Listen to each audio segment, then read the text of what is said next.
ఏ పప్పు చేసినా ఈ ఒక్క టిప్ పాటించండి. ఈజీగా అయిపోతుంది మీకు ఆ పప్పు చేయడం. ఈ మెంతికూర పప్పు ఎలా చేసుకోవాలో చూద్దాం.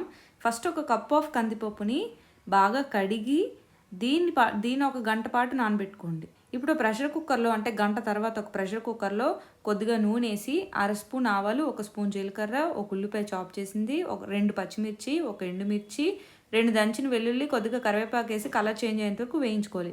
ఇప్పుడు ఇందులో మెంతాకులేసుకొని పచ్చివాసన పోయేంత వరకు వేయించుకోవాలి. ఇలా దగ్గరగా అయిపోతుంది చూడండి. ఇప్పుడు ఇందులో 2 చాపుడ్ టొమాటో వేసేసి 2 నిమిషాలు వేయించి, అర స్పూన్ పసుపు, ఒక స్పూన్ ఉప్పు, ఒక స్పూన్ కారం వేసి బాగా కలుపుకొని దీన్ని కుక్ చేసుకోండి. ఆయిల్ సెపరేట్ అయ్యేంత వరకు, అలాగే టొమాటో సాఫ్ట్‌గా అయ్యేంత వరకు.